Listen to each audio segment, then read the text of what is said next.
श्री स्वामी समर्थ. प्रिय भक्तांनो, आज आपण पाहणार आहोत पुराणिक बुवांची स्वामींच्या प्रती भक्ती ही स्वामी चरित्रामधील एक परम पवित्र कथा. भक्तांनो, स्वामींच्या कथा ऐकणे ही एक प्रकारे स्वामींची सेवाच आहे. अशा या परम पवित्र कथेला सुरुवात करण्यापूर्वी कमेंटमध्ये सर्वांनी श्री स्वामी समर्थ असे लिहून स्वामींचे आशीर्वाद मिळवा. श्री स्वामी समर्थ. श्री स्वामी राजवाड्यात असताना पुराणिक नावाचे गृहस्थ स्वामींना भेटायला म्हणून आले होते. त्यावेळी स्वामी गादीवर शांत झोपलेले पाहून ते म्हणाले, हे स्वामी संन्यासी आहेत, त्यांना झोपायला गादी कशाला हवी? असा प्रश्न त्यांनी तेथे असलेल्या सेवेकऱ्यांकडे केला.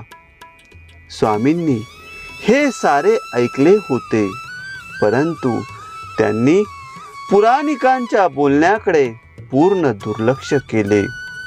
असेच काही दिवस गेले.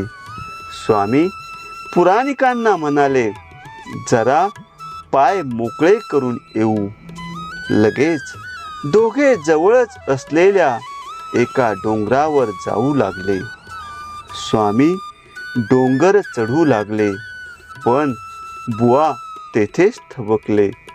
त्यांनी विचार केला, संध्याकाळची वेळ झाली आहे, परत खाली येण्यास फार रात्र होईल. म्हणून ते स्वामींना म्हणाले, आपण डोंगरावर आता न जाता सकाळी गेलो तर बरे होईल. आपण उद्या येथे परत येऊ.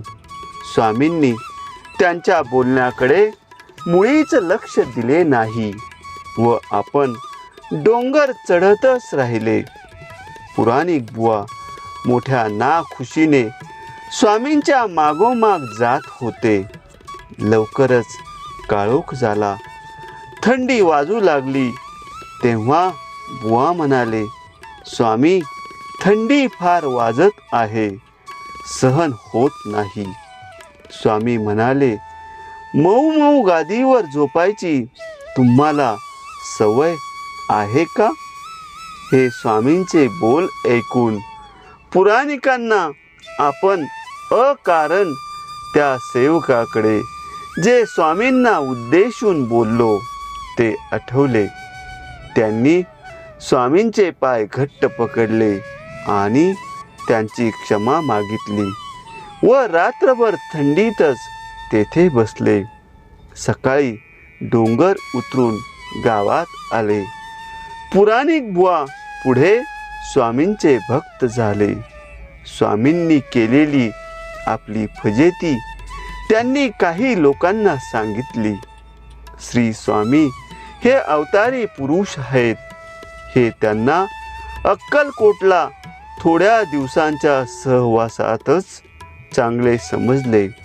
उर्वरित आयुष्य त्यांनी स्वामी सेवेत घालवून आपल्या जीवनाचे सार्थक केले.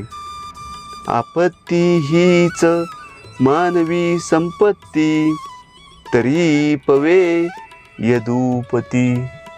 भक्तांनो, अशा प्रकारे स्वामी चरित्रामधील ही पवित्र कथा संपन्न झालेली आहे. पुढील पवित्र कथा ऐकण्यासाठी चॅनलला सबस्क्राईब करा आणि स्वामींचे आशीर्वाद मिळविण्यासाठी कमेंटमध्ये श्री स्वामी समर्थ असे लिहा. श्री स्वामी समर्थ.